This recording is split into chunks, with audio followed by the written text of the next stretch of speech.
हाँ,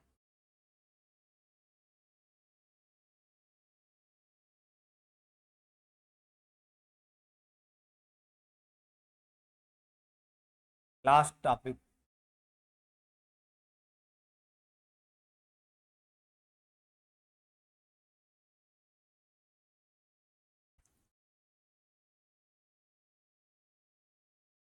late V be a finite dimensional vector space is over a field f। Final product space नहीं, केवल vector space है finite dimension का over a field F.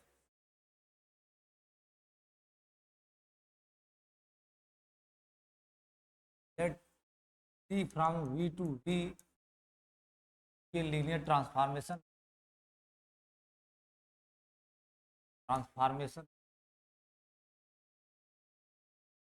We say that diagonalizability पे पूछता है। Say that is diagonalizable, say that T is diagonalisable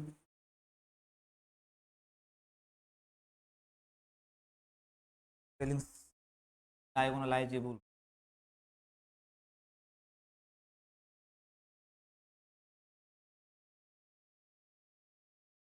if T को diagonalizable बोलोगे if there exist an ordered basis,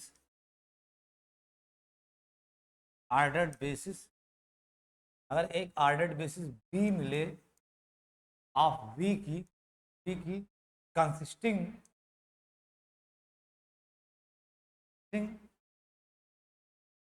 eigen vectors of T. किसी linear transformation को आप diagonalisable तब कहोगे अगर उसके पास कम से कम एक आर्डर्ड बेसिस ऐसी हो कि एलिमेंट आइगन वेक्टर्स होती। There exist an ordered basis B of V consisting of eigen vectors of T. यानी लीनियर ट्रांसफॉर्मेशन डायगोनलाइजेबल तब होगा कि उसके पास एक बेसिस मिल जाए जिसके एलिमेंट आइगन वेक्टर होती, अपने आप वो डायगोनलाइजेबल हो जाए। इन दिस केस ऐसा होता क्यों है? अगर उसके पास एक आर्डर्ड बेसिस मिल गया जो आइगन वेक्टर से बन रहा हो, दैट इन दिस केस इतना ही लिखना, लाइन चेंज कर, let B equal to v1 v2 v2 vn p the ordered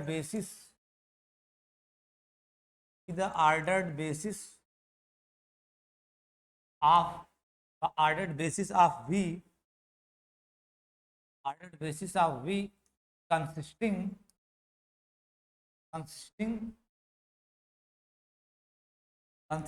of eigenvectors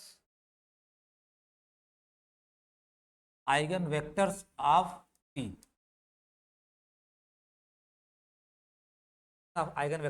t, then matrix of T with respect to B, B के respect में मैट्रिक्स निकाल के बताओ क्या आएगा। जहां v1 v2 vn आर्डर्ड बेसिस है, लेकिन खास तरह की आर्डर्ड बेसिस, ये जो आ रहे हैं v1 v2 vn ये आइगन वेक्टर्स भी हैं। ठीक है, एक basis consisting of eigen vectors है, एलिमेंट आइगन वेक्टर्स है। टी की matrix with respect to this basis क्या होगा?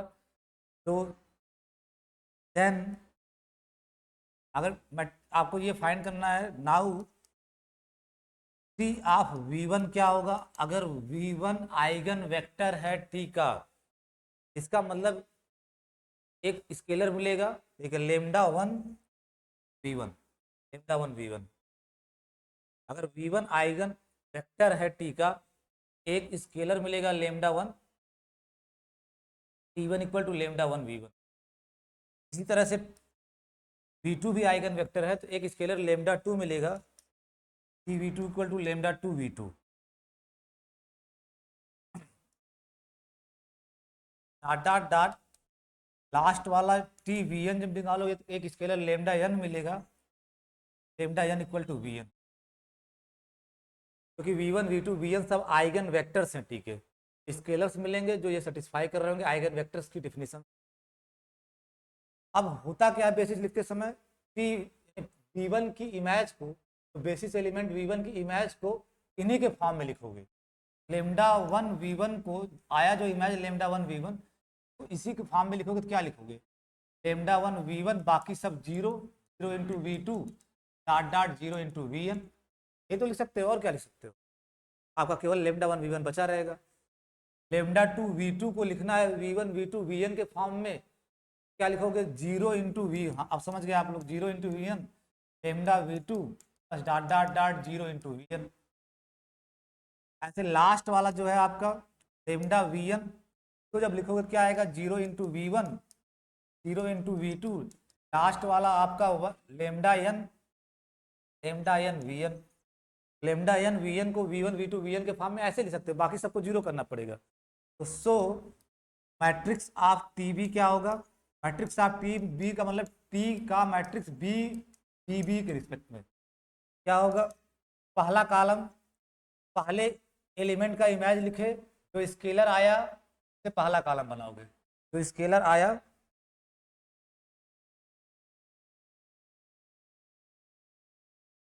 तो स्केलर आया से पहला कॉलम बनाओगे, lambda one, lambda one zero zero, तो ये पहला कॉलम बनाए lambda one zero zero dot dot zero. जो दूसरे वेक्टर का इमेज आया तो बेसिस के फॉर्म में लिखे, और जो स्केलर्स आ रहा है उसका दूसरा कॉलम बनाओगे, आपका ये लेमडा टू है, तो zero lambda two zero dot dot dot. ऐसे तीसरा क्या आएगा, जब थ्री वी थ्री का लिखोगे क्या आएगा, zero zero lambda three dot dot dot zero. Last वाला कॉलम क्या आएगा, zero zero zero lambda N. एक कैसी मैट्रिक्स है, डायगोनल मैट्रिक्स। इसी वजह से टी को डायगोनलाइजेबल बोलते हैं, टी को डायगोनलाइजेबल इसीलिए वजह से बोलते हैं कि जो मैट्रिक्स टी की निकल के आएगी उस बेसिस के रिस्पेक्ट में जो कंसिस्टिंग ऑफ आइगन वेक्टर्स है वो डायगोनल मैट्रिक्स होती है। तो पूछ रहे थे पोलराइजेशन की वजह क्या, क्यों, वजह यही है कि इसको डायगोनलाइजेबल की डिफिनीशन में हम ऐसा बेसिस क्यों ले रहे हैं कि जो आइगन वेक्टर से कंसिस्ट कर रहा है डिफिनीशन में, इसलिए ले रहे हैं जब उस बेसिस के रिस्पेक्ट में मैट्रिक्स निकालोगे आपको डायगोनल मैट्रिक्स मिलेगी, डायगोनल मैट्रिक्स मिलेगी। इसी वजह से टी को बोलते हैं डायगोनलाइजेबल। किसी लीनियर अगर आए डिफाइंड डायगोनलाइजेबल लीनियर ट्रांसफॉर्मेशन, तो आप क्या लिखोगे, a linear transformation t from v to v is said to be diagonalizable if there exist an ordered basis। हो सकता है उसके पास तो कई बेसिस होंगे, लेकिन कम से कम एक ऑर्डर्ड बेसिस ऐसी मिले जो t के आइगन वेक्टर से बन रही हो, t के आइगन वेक्टर से बन रही हो। बस इतना डिफिनेशन लिख। नेक्स्ट डिफिनेशन, मैट्रिक्स को कब डायगोनलाइजेबल बोलेंगे, let a belongs to mn f, यानी a डायगोनलाइजेबल। अब एक क्वेश्चन ये भी उठता है कि क्या डायगोनलाइजेबिलिटी किसी भी मैट्रिक्स की बात कर सकते हो, नहीं, स्क्वायर मैट्रिक्स की, स्क्वायर मैट्रिक्स की। Let A belongs to M N F, we say that M N F का मतलब matrix of order N over the field F, we say that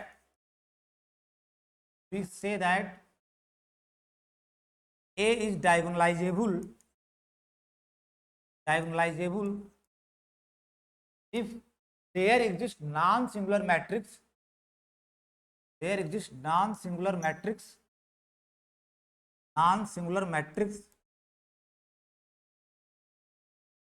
non-singular matrix P जो order n का ही होगा M N F में, there exists non-singular matrix P such that P inverse AP निकालो, matrix multiplication P inverse AP निकालो, एक diagonal matrix आ जाए, is a diagonal matrix. ये भी बड़ी सिंपल है डिफिनीशन। किसी मैट्रिक्स को डायगोनलाइजेबल बोलोगे, डायगोनलाइजेबल बोलोगे अगर कम से कम एक नॉन सिंगुलर मैट्रिक्स मिल जाए, P inverse matrix multiplication A matrix multiplication P निकालो, एक डायगोनल मैट्रिक्स निकल के आए तो डायगोनलाइजेबल बोलोगे। अब इस पर एक क्वेश्चन कर लेते हैं।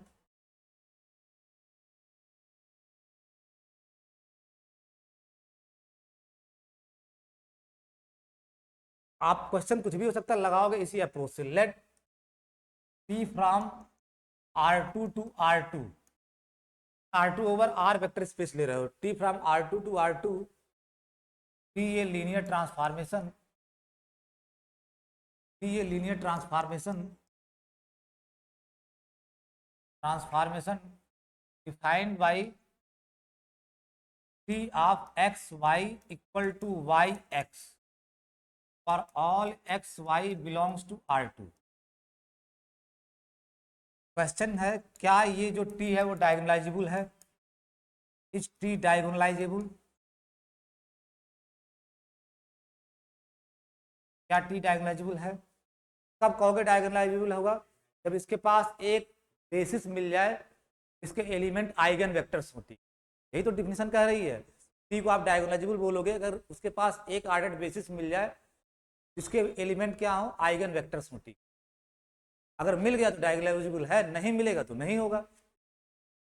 ऐसे सवाल को जब अटेम्प्ट करोगे, जब लीनियर ऑपरेटर की डायगोनलाइजेबिलिटी पूछेगा, आप क्या करोगे, इससे एसोसिएटेड एक मैट्रिक्स निकालोगे। Late,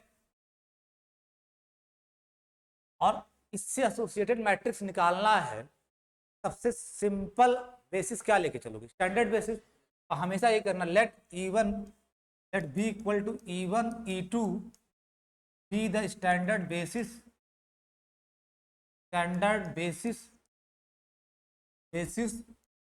of R2 over R। Then T of E1 क्या होगा, टी की वर्किंग दिया गया है, टी ऑफ E1 क्या होगा, टी ऑफ 1 0, और क्या करता है, पलट देता है, कुछ कर नहीं रहा है ये लीनियर ट्रांस, पलट के एंट्री कर दे रहा है 0 1 0 1। अब इसी को लिखना है E1 E2 के फॉर्म में ही, मैट्रिक्स निकालने जा रहे हो ना, टी की मैट्रिक्स निकालने जा रहे हो इस बी बेसिस के रिस्पेक्ट में। E1 की इमेज लिखोगे, E1 की इमेज लिखोगे और E1 E2 के फॉर्म में लिखने की कोशिश करोगे, और ये स्टैंडर्ड बेसिस, तो स्केलर का काम कौन कर जाएगा, यही, is equal to 0 E1 plus 1 E2 and T E2 दूसरा बेसिस एलिमेंट का इमेज निकालोगे, दैट इज टी 0 1, पलट के दे देगा ये 1 0 1 0, और फिर इसको E1 E2 के फॉर्म में लिखोगे तो स्केलर का काम यही कर जाएंगे, 1 into E1 plus 0 into E2। तो then A equal to matrix of T with respect to this standard basis is क्या होगा, जो आप हो बेसिस के फॉर्म में जो स्केलर्स आ रहे हैं उनको कॉलम वाइज लिख दो, 0 1 और यहाँ 1 0, दूसरा कॉलम 1 0, बहुत simple, 1 0। Write down the characteristic polynomial CHAX, characteristic polynomial of A, characteristic polynomial, एकदम प्रोसीजर पकड़ लो, ऐसे ही करना, कैरेक्टरिस्टिक पॉलिनोमियल ऑफ A। तो आप क्या करोगे, determinant of 0 minus x, diagonal में से x घटाओगे, 0 minus x 0, 0 minus x minus x, और यहाँ 0 माइनस एक्स माइनस एक्स, बाकी सब वैसा पड़ा रहेगा। साल होके क्या आया आपका, एक्स स्क्वायर माइनस 1, ये तो आया characteristic polynomial, x square minus 1। तो यहाँ से आइगन वैल्यू क्या होगा, कैरेक्टरिस्टिक इक्वेशन को 0 के बराबर करो, तो जो x की वैल्यू निकल के आएगी वही आइगन वैल्यू होगी। CHAX कैरेक्टरिस्टिक इक्वेशन ये होगा, x square minus 1 equal to 0, तो x equal to plus minus 1, और जो कैरेक्टरिस्टिक इक्वेशन के रूट्स होंगे वही आइगन वैल्यू होंगे A के, आर द आइगन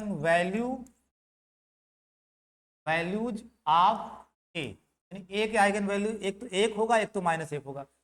और आज ही मैं कई बार बताया हूं, जो A क्या है, T से एसोसिएटेड मैट्रिक्स है, जो A के आइगन वैल्यू होंगे वही T के आइगन वैल्यू होंगे, and plus x equal to plus minus 1 are the eigen values of A and hence are the eigen values of T also, जो A के होंगे वही T के होंगे, ठीक, and hence are the eigen values of T के, आपके T को आइगन, कभी मैं बताया और डायरेक्ट T का आइगन वैल्यू निकालना कठिन है, उससे एसोसिएटेड मैट्रिक्स निकाल लिए स्टैंडर्ड बेसिस के रिस्पेक्ट में, T आइगन वैल्यू निकाल लिए, वही T का भी आइगन वैल्यू होगा 1 और -1। अब इस 1 और -1 की करस्पॉन्डिंग आइगन वेक्टर्स निकालो। Next we find that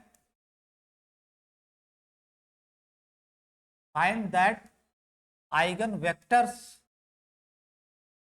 vectors of T, और आइगन वेक्टर्स टी का वही होगा जो ए का होगा। Eigen vectors of T corresponding to eigenvalues 1 and -1।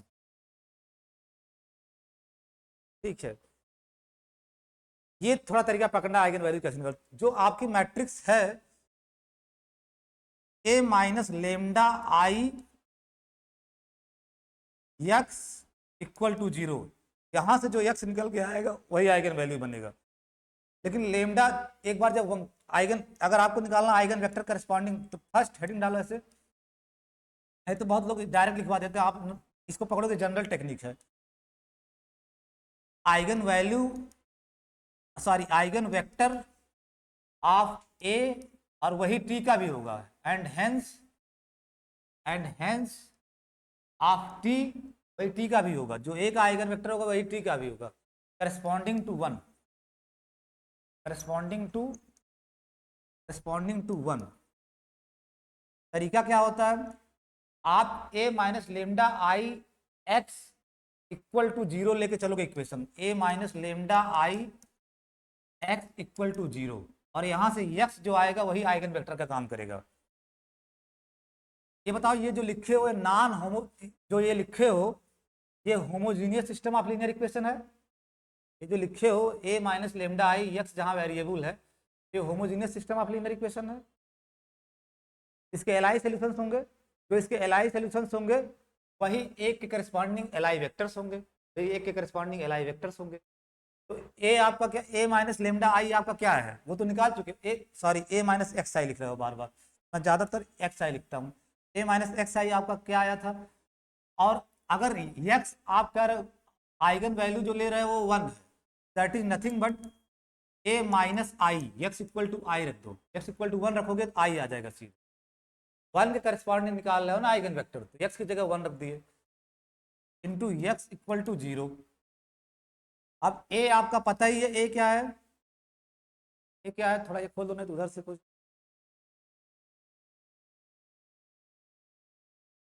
बड़ा और बड़ा दे दो।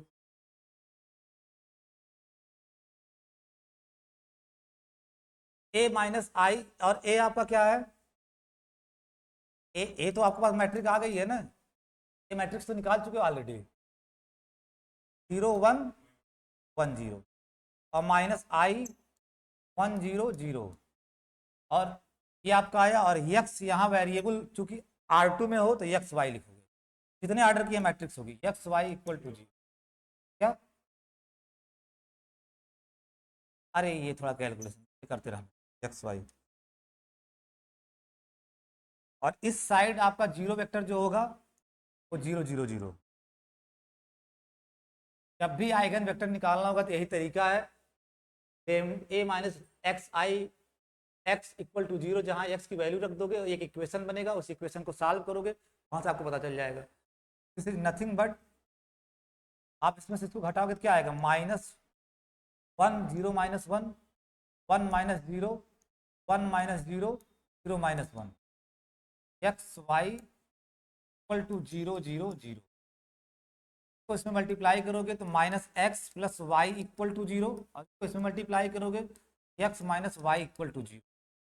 दोनों ही जगह से क्या इम्प्लाई हो रहा है, एक्स बराबर वाई, यानी एक फ्री है दूसरा उसी पर डिपेंड कर जाएगा।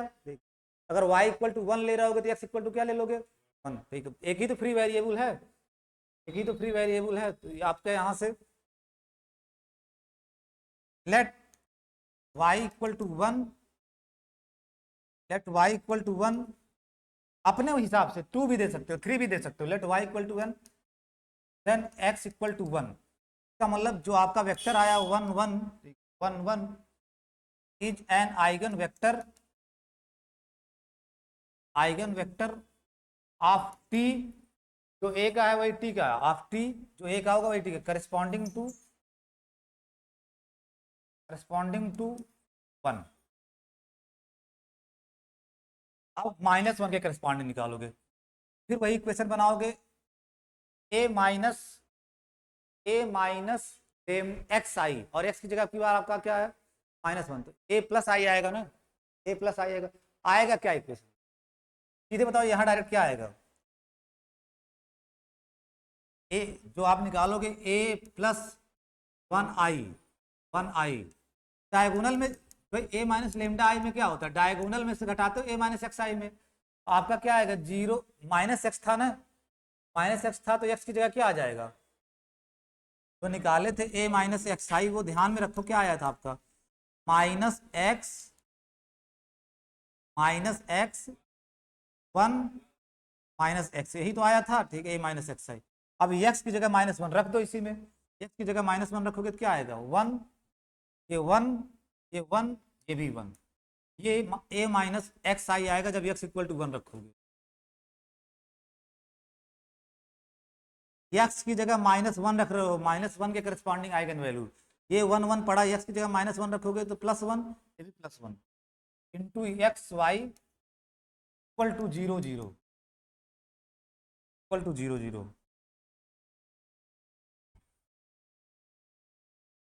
तो यहाँ से तो एक ही इक्वेशन बनेगा दोनों से, इक्वलेंट फॉर्म में रिड्यूस करोगे तो ये आपका 1, नहीं भी रिड्यूस करोगे तब भी दोनों इक्वेशन एक ही आएगा, नहीं तो रिड्यूस कर लो 1 1 0 0 आ जाएगा, एक्स वाई जैसे सॉल्व करते थे इक्वलेंट फॉर्म में रिड्यूस कर 0 0, तो यहाँ से आपका आ गया x प्लस वाई, इसको उठाए से मल्टीप्लाई किए 0, इसका मतलब y बराबर x बराबर माइनस वाई, ठीक है, x बराबर माइनस वाई या y बराबर -x, तो y को फ्री वेरिएबल मानो, x को, ठीक है, x को आप डिपेंडेंट, देन अगर y को 1 कह दे रहे हो तो आपका जो आएगा वो क्या आएगा -1, y को 1 रखोगे तो x -1, 1 is the eigen vector of a, और a का ही जो होगा वो t का होगा, करस्पॉन्डिंग टू -1, तो 1 के करस्पॉन्डिंग आइगन वेक्टर्स निकाल लिए और -1 के करस्पॉन्डिंग आइगन वेक्टर्स निकाल लिए। और ये जनरल तरीका, जब भी आइगन वेक्टर्स निकालोगे इक्वेशन बनाओगे a minus lambda I x equal to 0, वो डिपेंड करेगा कितने वेरिएबल हैं, ठीक है, लेमडा की वैल्यू निकालोगे, एक्स वाई जेड सॉल्व करोगे कितने, तो एक आइगन वैल्यू -1 के करस्पॉन्डिंग ये आइगन वैल्यू आया, और 1 के करस्पॉन्डिंग t का ये आइगन वैल्यू आया। क्या ये दोनों एल हैं, बिल्कुल, इसको किसी भी स्केलर से मल्टीप्लाई करके क्या ये पा सकते हो, तो दिस सोच दैट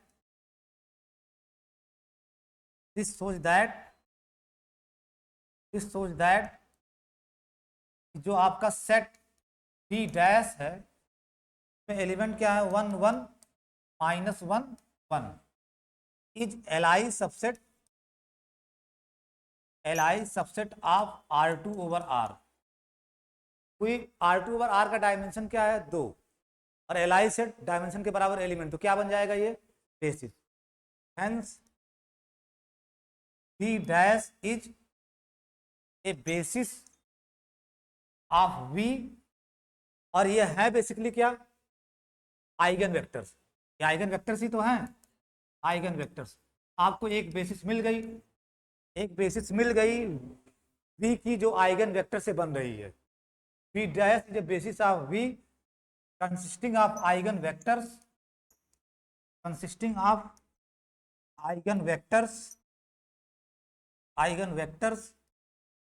ऑफ T। जो ही ये मिल जाए, एक बेसिस आपको खोजना रहेगा, जो ही एक बेसिस मिल गई जो आइगन वेक्टर से कंसिस्ट कर रही है, तो T आपका क्या हो जाएगा diagonalisable by definition. 10 T is diagonalisable. एक बार मैं प्रोसेस फिर से रिपीट कर दे रहा हूं, तुम लोग घर पे भी ध्यान से पढ़ना, कुछ नहीं है, जब भी टी की डायगोनलाइजेबिलिटी पूछी जाए उससे स्टैंडर्ड बेसिस के रिस्पेक्ट में मैट्रिक्स निकाल लेना, वहां से आइगन वैल्यू निकाल लोगे, वही आइगन वैल्यू टी का होगा, फिर उन आइगन वैल्यू के करस्पॉन्डिंग आइगन वेक्टर निकालने की टेक्निक पकड़ना, वो इक्वेशन बनाओगे a minus lambda I x. अब मान लो अगर R3 होता, a minus lambda I x जो बनाते आप, वो ये कितने 3x3 की मैट्रिक्स होती, ठीक है, 3x3 की मैट्रिक्स होती, और यहाँ आप एक्स वाई जेड लिखते, अगर R4 से R4 में होता तो W भी आ जाता, ठीक है, और यहाँ से आप इक्लन फॉर्म में रिड्यूस करके सॉल्व करते, इसको इक्लन फॉर्म में रिड्यूस करके सॉल्व करते, जो सॉल्यूशंस आते वही एलआई वेक्टर्स होते, किसके करस्पॉन्डिंग, लेमडा के corresponding, lambda corresponding. Eigen vector निकालने की टेक्निक पढ़ना, एक दो सवाल मैं आपको ग्रुप में सॉल्व करके भेज दूंगा। Next question, is the matrix A equal to 1 1 0 1 diagonalizable. अब की बार मैट्रिक्स का डायगोनलाइजेबिलिटी पूछ रहा है, डायगोनलाइजेबल।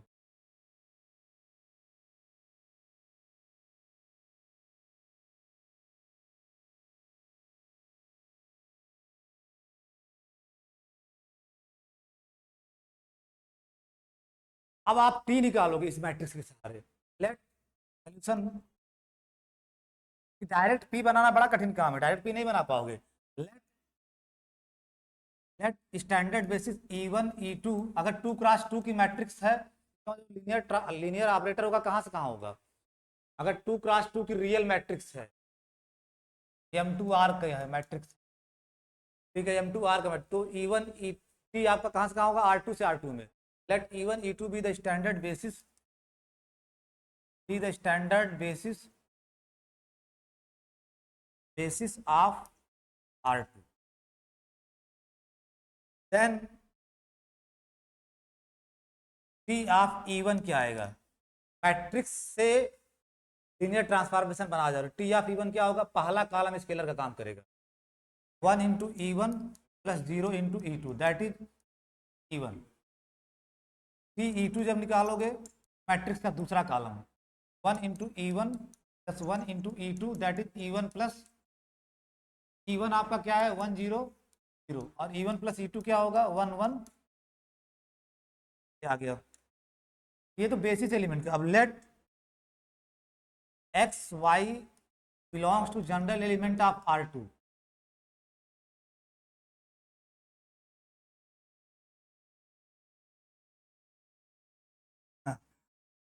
हमसे पकड़ ले तुरंत, आप दिमाग उसका पहुंच जाता है, कहाँ चले गए आप सब, ठीक है।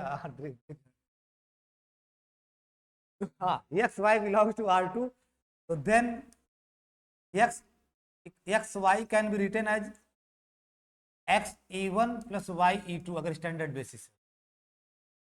एक्स वाई को अगर स्टैंडर्ड बेसिस के फॉर्म में लिखोगे तो यही तो लिखोगे, यही स्केलर का काम कर जाएंगे। तो T of x y equal to क्या होगा, T of XE1 plus YE2, और टी लीनियर है तो XTE1 प्लस YTE2। TE1 आप निकाल चुके हो 1 0, x इंटू 1 0 प्लस YTE2 निकाल चुके हो 1 कामा 1, तो ये आपका क्या आ जाएगा x प्लस वाई, तो जोड़ोगे scalar coordinate wise scalar multiplication coordinate wise addition, x plus Y और y। आपका लीनियर ट्रांसफॉर्मेशन R2 से R2 में पता चल गया, for all x y belongs to R2।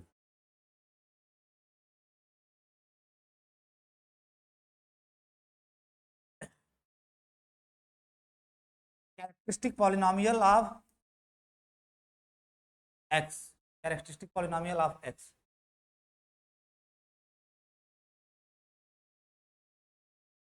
क्या आएगा जल्दी बताओ, characteristic polynomial of x, determinant of आपका यानी x माइनस 1, और ये उल्टा लिख दिया, 1 माइनस एक्स, 1 माइनस एक्स 0, अरे ये क्या लिख रहे हो, जो ये 1 था शायद, 1 था, जो भी है वहाँ लिख देना 1, और यहाँ 1 माइनस एक्स।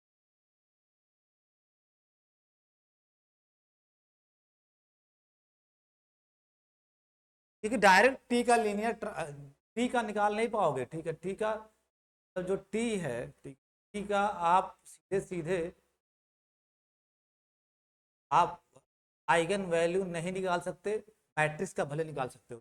का निकालो, क्या है आपका 1 माइनस एक्स का square that is 1 minus x square, ये तो आया कैरेक्टरिस्टिक पॉलिनोमियल। तो इसी को 0 के बराबर करोगे, 1 माइन तो रूट्स आ जाएंगे, 1 माइनस एक्स का स्क्वायर इक्वल टू 0, तो x equal to 1 comma 1, 1 comma 1 are the eigen values of A भी होगा और टी का भी होगा, एंड ऑफ टी, दोनों का होगा, मैट्रिक्स और दोनों का है। अब 1 के करस्पॉन्डिंग आपको आइगन वेक्टर निकालना है, आइगन वेक्टर्स निकालना है। फिर आप क्या करोगे, ऐसे पहले मैट्रिक्स बनाओगे, तो जहां x है वहां रखोगे, तो 1 minus 1 that is 0, x equal to 1 रखोगे, यही तो आपका है a माइनस एक्स आई, और x की जगह 1 रख रहे हो, तो 1 माइनस 1 0, 1 0, और ये आपका क्या आ गया, अरे यहाँ पे आप 1 रख रहे हो, तो 1 माइनस 1 0, 1 माइनस 1 0, ये 0, 0।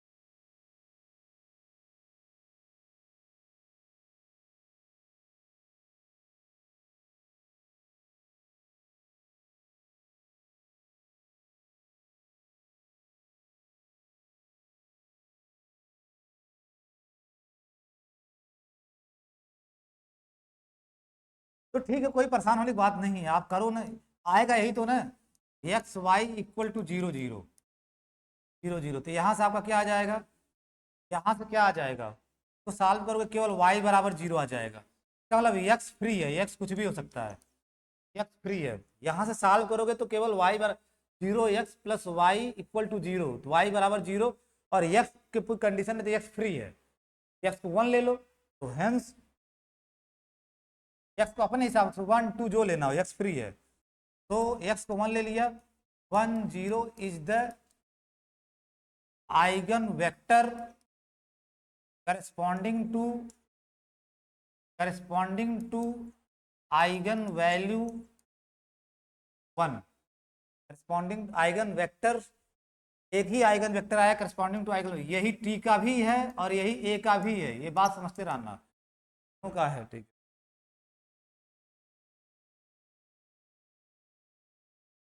अब this confirms that, this implies that T has,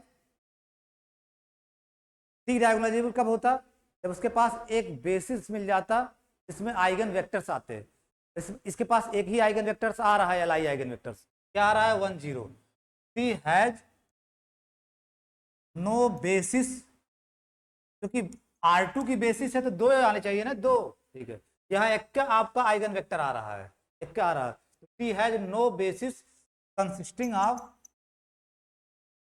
of eigen vectors,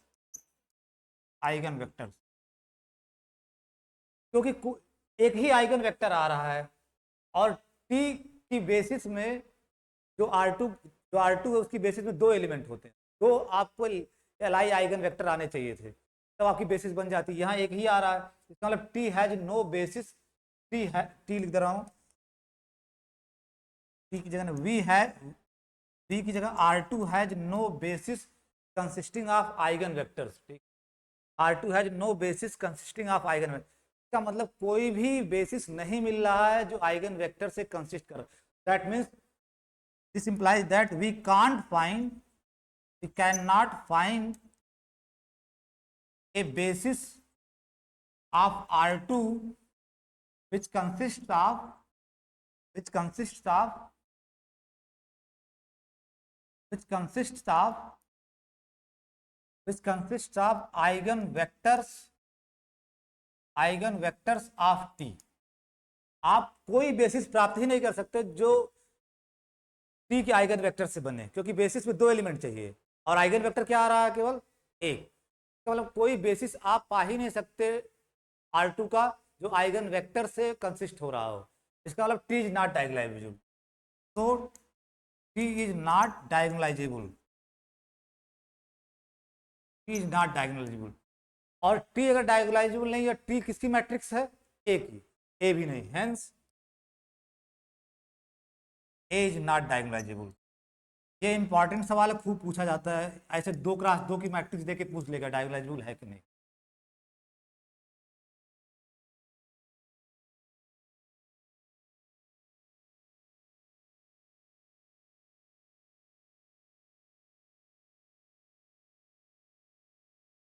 जब भी देगा 2x2 की मैट्रिक्स देगा, प्रोसीजर आप ऐसे कीजिएगा, ठीक है।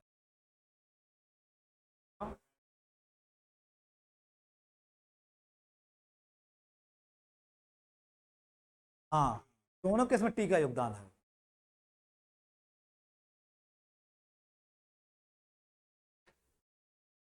यहाँ भी एक ही नॉन डायगोनलिटी किससे कंफर्म हो रही है? टी के ही सहारे, के सहारे।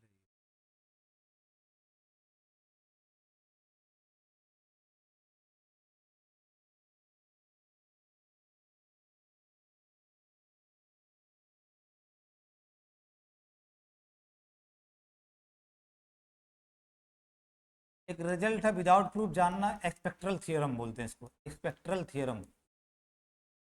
बस आधा घंटा प्रियांशु और दो, सिलेबस जो आपका एक क्वेश्चन यहाँ से आना तय है, spectral theorem. Let V be a finite dimensional vector is finite dimensional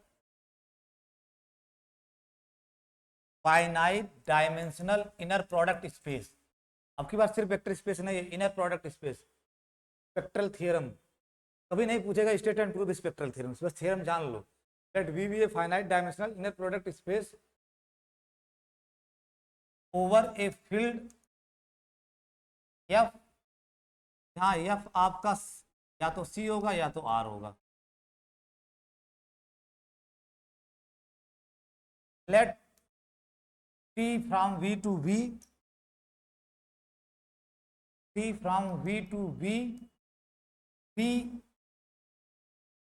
एक खास तरह का मतलब Hermitian, P A Hermitian linear transformation.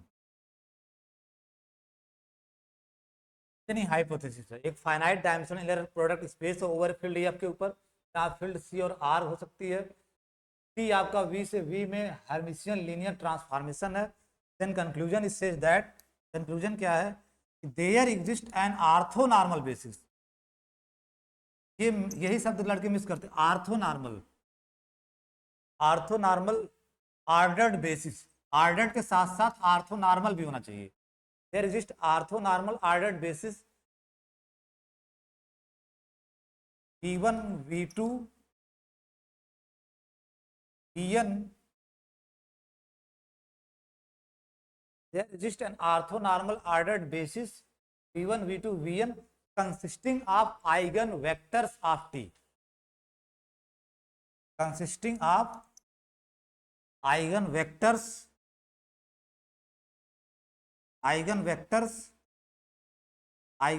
of T। यही स्पेक्ट्रल थ्योरम कहलाती है। अगर V से V में कोई हर्मिशियन लीनियर ट्रांसफॉर्मेशन है, जहां V finite dimensional linear product space है, एक आर्थोनॉर्मल ऑर्डर्ड बेसिस मिलेगा जो T के आइगन वेक्टर से बनेगा, T के आइगन वेक्टर से। और जब T के आइगन वेक्टर से बनेगा, T क्या हो जाएगा? Diagonal. In particular T is diagonalizable।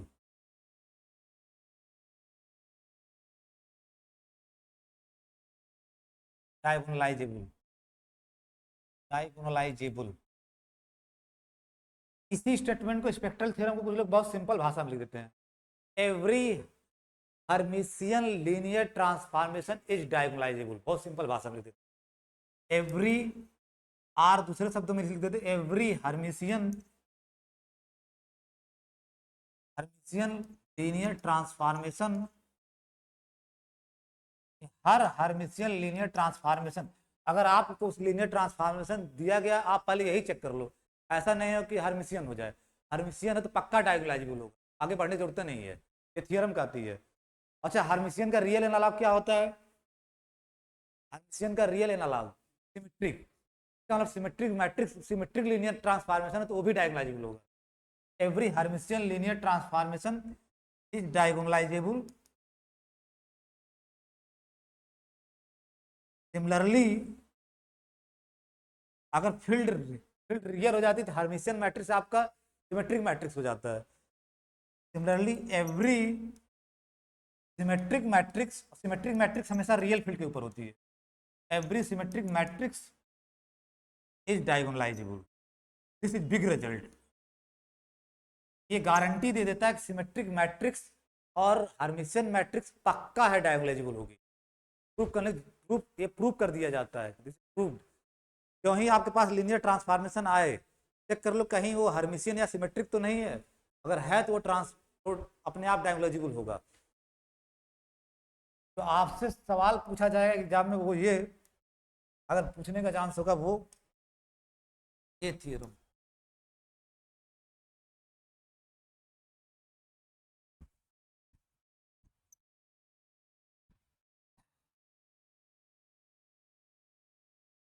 Late F equal to field RRC,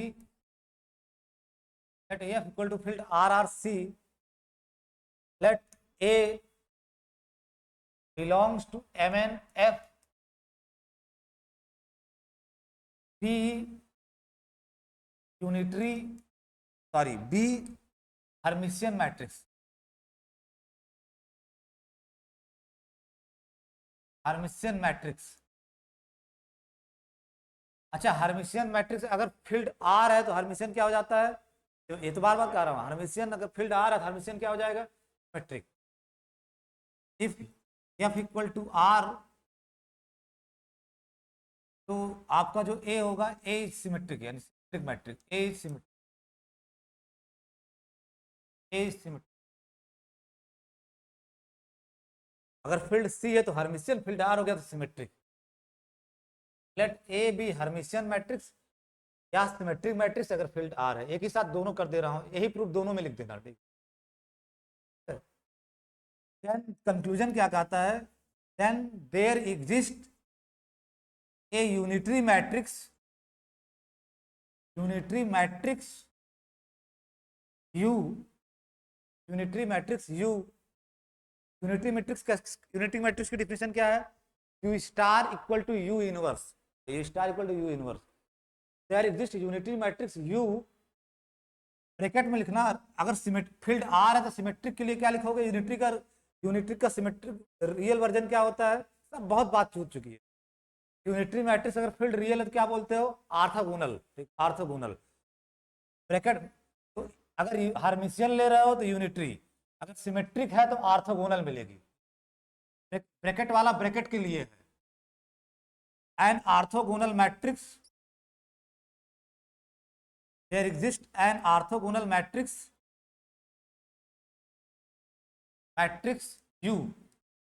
ये बात फिर से मैं रिपीट कर रहा हूं, दोनों थ्योरम मैं एक साथ प्रूव कर रहा हूं। आधे लोग समझ लेना कि एक ही। अगर आप हर्मिशियन लेके चलोगे तो यूनिटरी चाहिए, और अगर आपकी सिमेट्रिक है आर्थोगोनल मैट्रिक्स लिखो। There exist unique matrix U, bracket वाला ब्रैकेट के लिए, ये है ब्रैकेट वाला।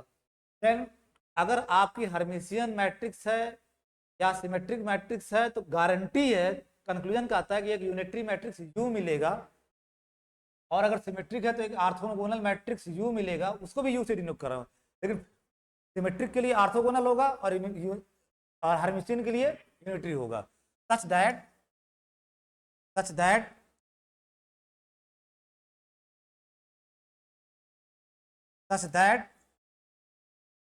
यू स्टार, ठीक है, U star A U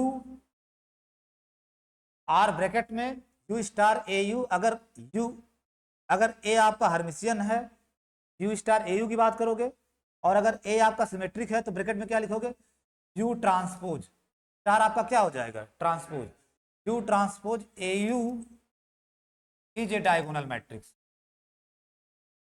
is a diagonal. ये मैट्रिक्स निकालो, यू स्टार ए यू या यू ट्रांसपोज ए यू, ये डायगोनल मैट्रिक्स आ जाए, इज ए डायगोनल मैट्रिक्स आ जाए। ये आएगा, पक्का है, अगर आपका थ्योरम कह रही है। ठीक है, अगर हर्मिशियन मैट्रिक्स है तो एक यूनिटरी मैट्रिक्स यू मिलेगा, यू स्टार ए यू निकालोगे वो डायगोनल मैट्रिक्स होगा, गारंटीड है।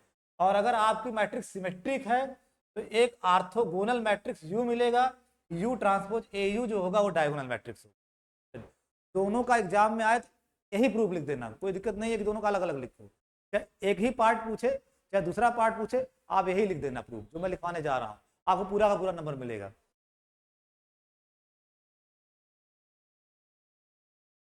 क्योंकि कुछ अंतर होता नहीं है।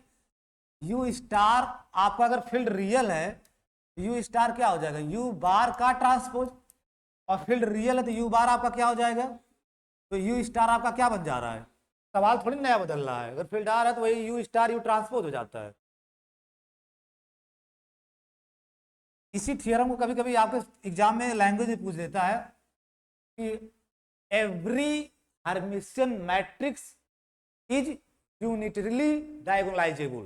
देखो क्या हर्मिशियन मैट्रिक्स है, यूनिटरी मैट्रिक्स के सहारे क्या बन जा रहा है, डायगोनल मैट्रिक्स। क्या कहते हैं इसी को दूसरे शब्दों में, every Hermitian matrix is unitarily diagonalizable. ठीक, are every Hermitian matrix is unitarily मतलब यू के सहारे डायगोनलाइजेबल, क्योंकि U star A U diagonal matrix आ जा रहा है, डायगोनलाइजेबल। अगर ये लैंग्वेज आ गया तो सवाल वही है, क्या ये आ जाए कि हर्मिशियन की जगह वो सिमेट्रिक लिख दे, every symmetric matrix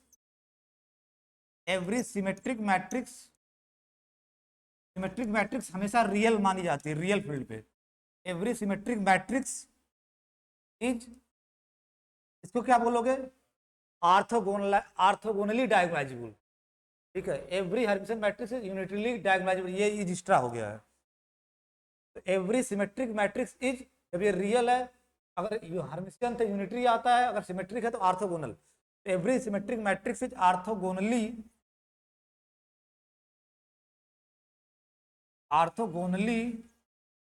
diagonalisable. Proof, let v equal to F N, F C भी हो सकता है, एफ आर भी हो सकता है, F n. We can visualise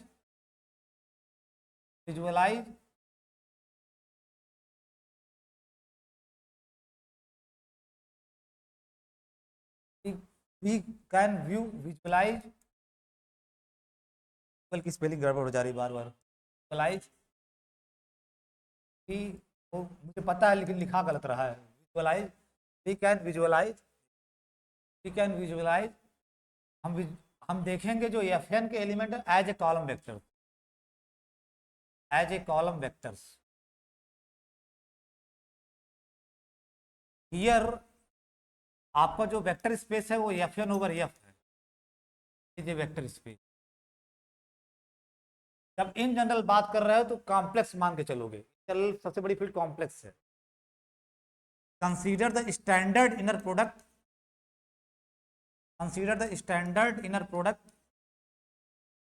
standard inner product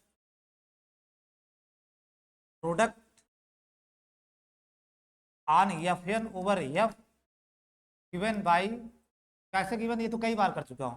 inner product of x y जब निकालोगे क्या आएगा, खुद के बताना है, एक्स स्टार वाई आएगा, एक्स स्टार वाई आएगा कि वाई स्टार एक्स आएगा, पलट के आता है, हाँ पलट, हाँ वाई स्टार एक्स आता है, वाई स्टार एक्स, इसका स्टार मल्टीप्लीकेशन इसका स्टार,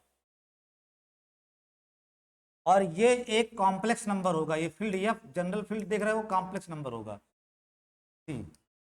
हमेशा ये समझो कि जब भी आता है ना एक्स वाई तो पलट के आता है वाई स्टार एक्स, खोल के देखना निकल के वही आएगा वाई स्टार एक्स, मैं कई बार दिखा चुका हूं। अगर ये लिखते हो वाई एक्स तो आपका क्या निकल के आता, एक्स स्टार वाई।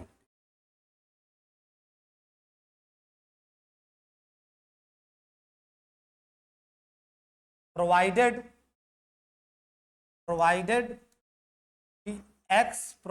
कि एक्स आपका कॉलम वेक्टर है, x1 x2 xn and y equal to column vector y1 y2 yn in fn मतलब cn में ही चल रहे हो, जनरल cn में चल रहे हो।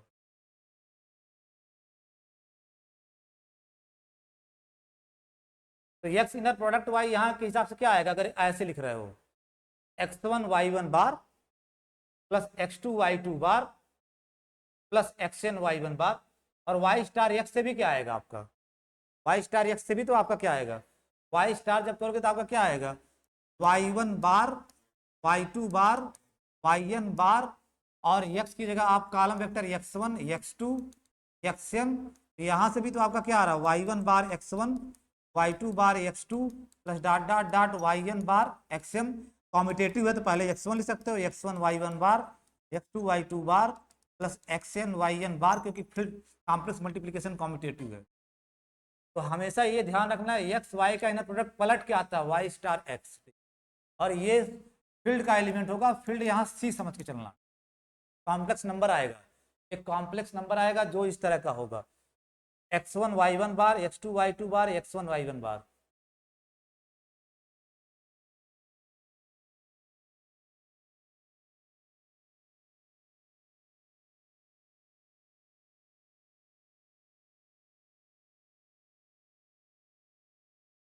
Late A belongs to M N F, हमेशा सी पे मान के चलो, let A belongs to M N F, field C मान के चलोगे, be Hermitian matrix, be a Hermitian matrix, Hermitian matrix. अगर ये हर्मिशियन मैट्रिक्स है then A star equal to क्या होगा, ए, तुरंत definition, adjoint of A equal to A,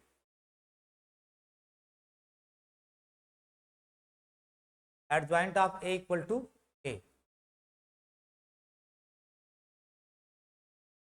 और इस ए से एक linear we have a linear transformation L A, हर ए से आप एक एल ए बना लेते थे, लीनियर ट्रांसफॉर्मेशन ये सब कर चुके हो, एल ए, इस ए से एक लीनियर ट्रांसफॉर्मेशन एल ए बना लोगे, कहाँ से कहाँ होगा ये, कहाँ से कहाँ होगा, अगर ये ए आपका n क्रॉस n की मैट्रिक्स है, Fn से Fn में ही होगा, defined by L A of x1 x2 xn, यहाँ का कोई कॉलम वेक्टर इसी टाइप का होगा, x1 x2 xn, कैसे इमेज देता है आपको पता ऑलरेडी, एल ए की वर्किंग सबको पता है, A matrix multiplication x1 x2 xn for all x equal to x1 x2 xn belongs to fn,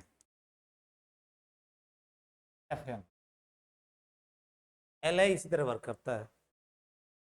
note that, आप चेक करना, नोट दैट इस एल ए मैट्रिक्स की अगर स्टैंडर्ड बेसिस के रिस्पेक्ट में, एफएन की स्टैंडर्ड बेसिस क्या होगी, E1 E2 En, L A जो लीनियर ऑपरेटर आया इसकी मैट्रिक्स निकालोगे स्टैंडर्ड बेसिस के रिस्पेक्ट में, तो आपका मैट्रिक्स ए ही आ जाएगा। ए से एल ए बनाए और फिर एल ए से ए पे पहुंच जाओगे, बशर्ते बी आपका क्या होना चाहिए, E1 E2 En, standard basis of FN over F, 1 0 0 0 E1 E2, E2 क्या होगा 0 1 0 0 0। ए से एल ए बनाए जो इस तरह से काम करता है, फिर चेक करना वेरीफाई कि अगर स्टैंडर्ड बेसिस के रिस्पेक्ट में एल ए की मैट्रिक्स निकालोगे तो ए ही आएगा। एक मैं करके आपको दिखा दूं, कभी करोगे तो आएगा ही आएगा, ठीक है। आप वेरीफाई करना कि एल ए बी निकालना तो ए ही आएगा, जो आपकी गिवन मैट्रिक्स है ए।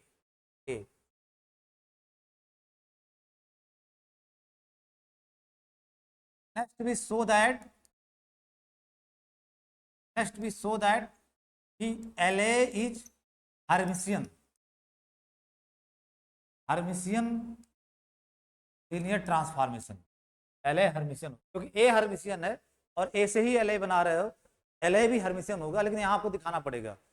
और एल ए हर्मिशियन कब होगा, जब एल ए का स्टार निकालो और एल ए के बराबर आ जाए।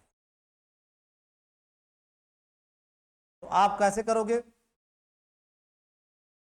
एक्स जैसे करते थे inner product X L A Y, ठीक, X L A star Y, ऐसे तो लिखते थे, एक्स टी स्टार वाई, जो देखो जब निकालते थे एक्स टी स्टार वाई, जो आप प्रॉपर्टीज करते थे स्टार में, तो एक्स पहला रहता था, कोई भी एफएन का एलिमेंट है, L A star L A का adjoint operated on Y equal to, अब इसको जब इस साइड खसकाओगे क्या आएगा आपका, L A of x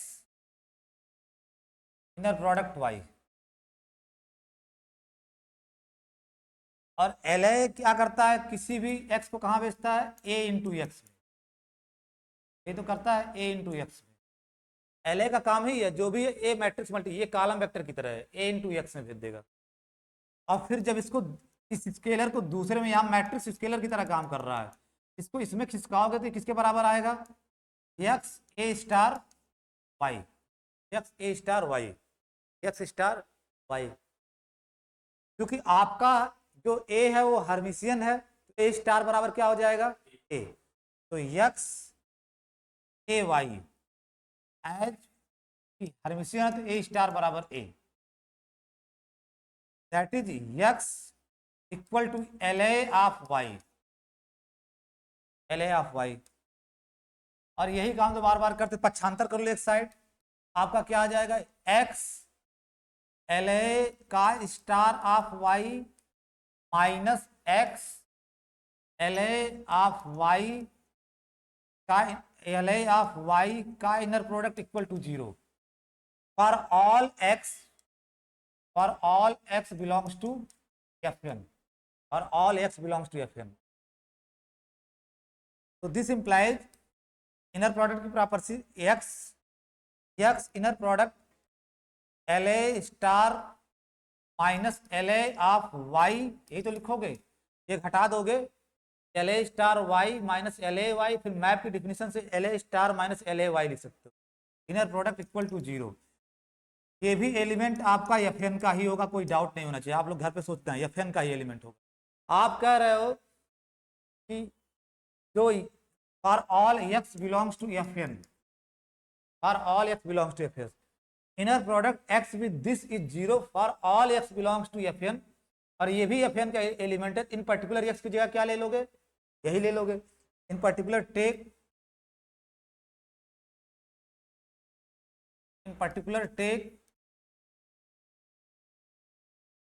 x equal to L A star, L A का स्टार, ये हमेशा ब्रैकेट लगा के स्टार बनाया करो, एल ए का star minus L A, L A operated on Y, ये पूरा ले लिए। तो we have L A star का star, L A, pardon me बार बार ये स्टार अंदर हो जाए, एल ए का स्टार, एल ए का star minus L A operated on y का, इसी के साथ एल ए का star minus L A operated on y का इनर प्रोडक्ट आ गया। जब एक्स यही ले लोगे तो यही इनर प्रोडक्ट 0, सेम वेक्टर का सेम वेक्टर के साथ इनर प्रोडक्ट 0, तो ये वेक्टर क्या होना पड़ेगा, तो L A, this implies L A का star minus L A of Y equal to 0, Y equal to 0, ये 0 एफ एन का हमेशा ध्यान में रखना अपने बैक ऑफ द माइंड में। फॉर ऑल वाई, वाई भी आपका एफ एन में कुछ भी हो सकता है, for all y belongs to F n. तब जब ये एफ एन के, एफ एन से एफ एन में है ये लीनियर ऑपरेटर, और एफ एन के हर एलिमेंट को 0 भेज रहा है, तो ये क्या हो जाएगा फिर, एफ एन के हर एलिमेंट को 0 भेज रहा है, तो ये क्या हो जाएगा, 0 लीनियर ऑपरेटर। एल ए का star minus L A equal to 0 linear operator, this is implies that जो आपका रिक्वायर्ड था, एल ए का स्टार किसके बराबर आ गया, एल ए का, and this implies that L A आपका हर्मिशियन लीनियर ऑपरेटर है। एल ए स्टार अगर एल ए के बराबर आ गया तो L A is Hermitian linear operator, Hermitian linear transformation. और लोग इसको डायरेक्ट यूज कर लेते हैं, लेकिन आप बाकायदा प्रूव किए हो क्यों हर्मिशियन लीनियर ट्रांसफॉर्मेशन। अब by spectral theorem, by spectral theorem statement पढ़ के बताओ, अगर स्पेक्ट्रल थ्योरम क्या कहती है, अगर कोई हर्मिशियन लीनियर ऑपरेटर है तो उसके लिए एक ऑर्थोनॉर्मल बेसिस मिलेगी consisting of eigen vectors of V, V यहाँ क्या है, एफ एन, वी यहाँ क्या है, एफ एन, ये हमेशा ध्यान में रखना। तो by spectral theorem there exist an orthonormal basis B, और जिस जो एलिमेंट होंगे एफ एन के, एफ एन ओवर एफ यहाँ vector space, x1 x2 xn of F n over F, जहां x1 x2 xn को आप कॉलम वेक्टर की तरह ट्रीट करोगे हमेशा। ये स्पेक्ट्रल थ्योरम कहती है there exist an orthonormal basis B x1 x2 xn of fn over f consisting of, किससे कंसिस्ट हो रहा होगा, consisting of eigen vectors of LA, eigen vectors of LA। अब यही सतर्क रहना, आप सवाल में भी यही काम करो, यू कैसे बनेगा, now you is nothing but जो ये आपके आए वेक्टर्स, जो वेक्टर्स आए ये कॉलम वेक्टर्स अपने आप में ध्यान रखना है, ये कॉलम वेक्टर, ये कॉलम वेक्टर, ये कॉलम वेक्टर, तो यू जो मैट्रिक्स बनाओगे x1 x2 dot dot dot xn, ये कॉलम वेक्टर है, ये भी कॉलम वेक्टर है, ये भी कॉलम वेक्टर है, ये किस क्रॉस की मैट्रिक्स आएगी, n क्रॉस n की। सिंस तो बी है आपकी ऑर्थोनॉर्मल बेसिस है, orthonormal basis of F n over F, तो यू स्टार क्या आएगा, tell me quickly, U star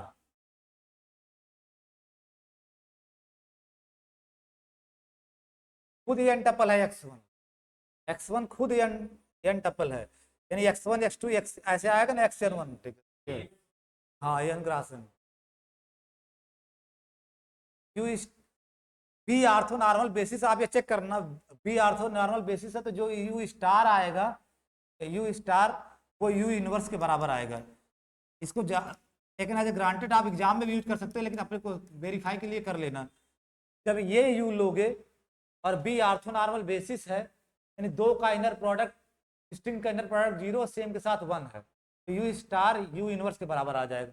और जो ही ऐसा होगा तो यू क्या होगा आपका, फिर U is an unitary matrix, U is an नहीं A unitary matrix, unitary matrix की यही कंडीशन है, यूनिटरी मैट्रिक्स। अब प्रूफ के अंतिम चरण में हो, नाउ कैलकुलेट करो यू स्टार ए यू क्या आ रहा आपका, यू स्टार ए यू, एक डायगोनल मैट्रिक्स आनी चाहिए, डायगोनल मैट्रिक्स यू मिल गया। यू कैसे बनता है, ये मैकेनिक्स हमेशा याद रखना, यू कैसे बनता है, जो आइगन वेक्टर्स आते हैं, आइगन x1 x2 xn, उसी को लिख दोगे ऐसे x1 x2 xn, वही आपका यू बन जाएगा। यू स्टार ए यू निकालोगे क्या आएगा आपका, यू स्टार क्या आएगा,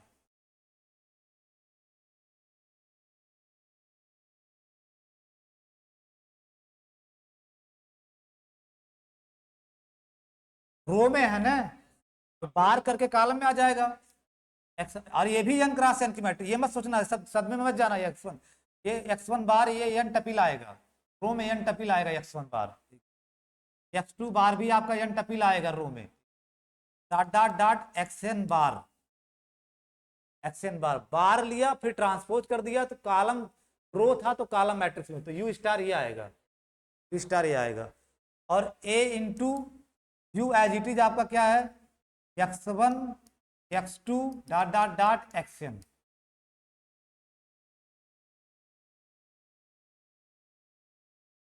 ये आपका आ गया x1 बार, मैं बार बार कह रहा हूं ये लगता है n क्रॉस 1 की मैट्रिक्स है नहीं, क्योंकि x1 बार एक रो वेक्टर है जिसमें n एंट्री आ रहे हैं, x1 bar x2 bar xn बार, और ये अगर ये कॉलम वेक्टर है ना तो ये सब में जाके मल्टीप्लाई हो जाएगा, this is nothing but a into x1, कामा नहीं लगाते मैट्रिक्स के अंदर, ब्लेंडर हो, a इंटू x1, दूसरी entry a into x2 dot dot dot a into xn।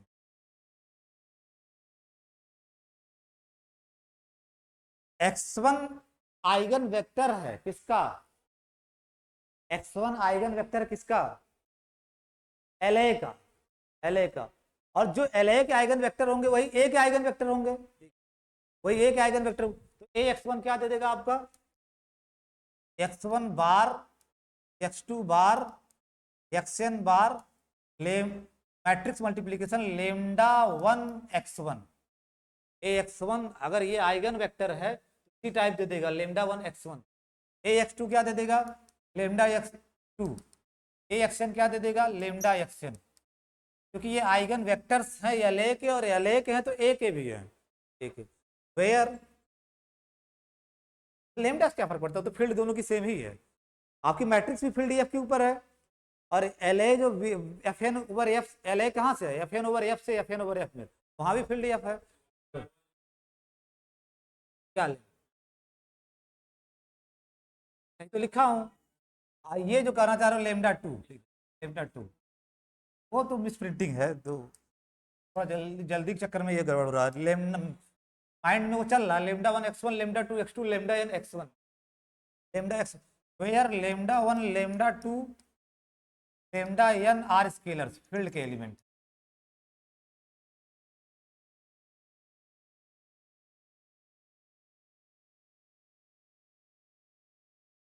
अब ऐसे ट्रीट करो ना, ये है तो सब n क्रॉस n की मैट्रिक्स, इसको तुम थोड़ी देर के लिए n क्रॉस 1 की ट्रीट करो, और इसको 1 क्रॉस n की, मल्टीप्लाई करने के बाद आपकी कैसी मैट्रिक्स आएगी, n क्रॉस n की।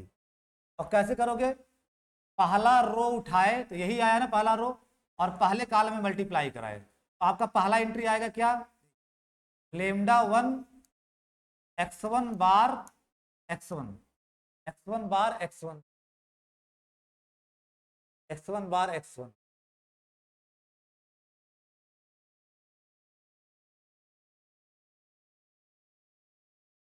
x1 बार x1।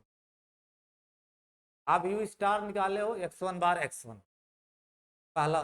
दूसरी एंट्री क्या आएगी, इसमें पहला रो दूसरा column, lambda 2 x1 bar x2, x1 bar x2,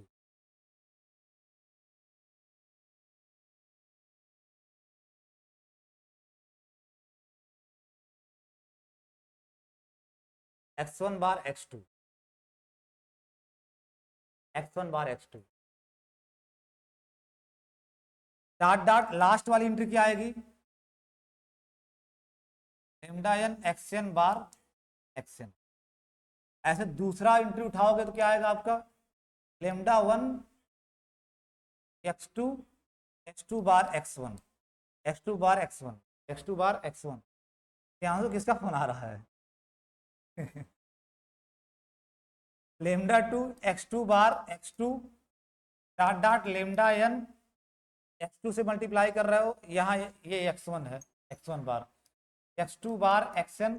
last क्या कॉलम, लास्ट रो क्या आएगा, लेमडा, लेमडा लास्ट वाला जब xn बार उठाओगे क्या आएगा, लेमडा n,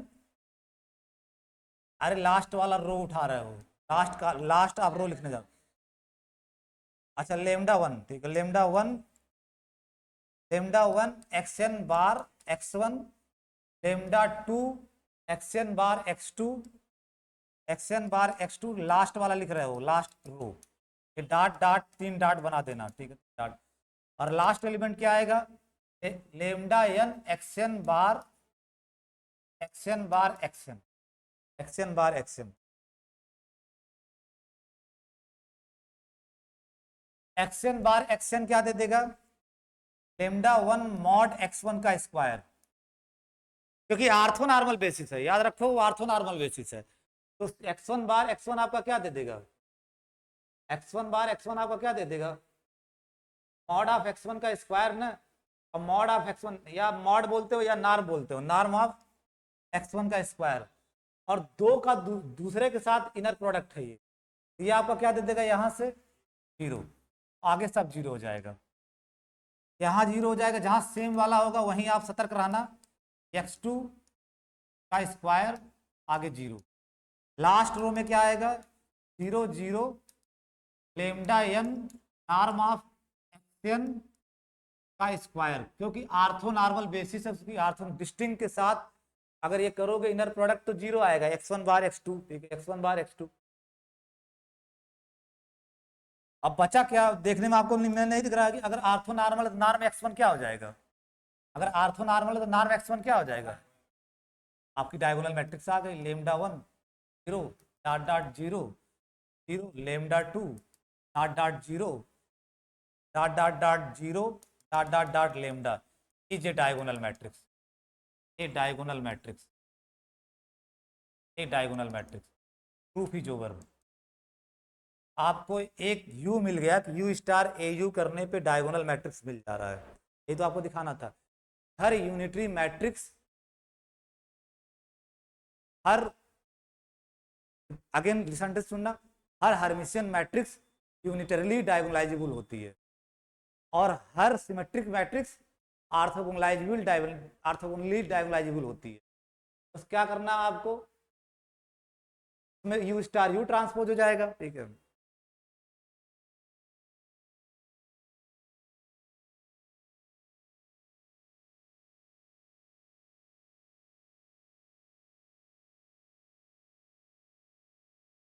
एक क्वेश्चन लिख लो, उसको करना करना आप लोग।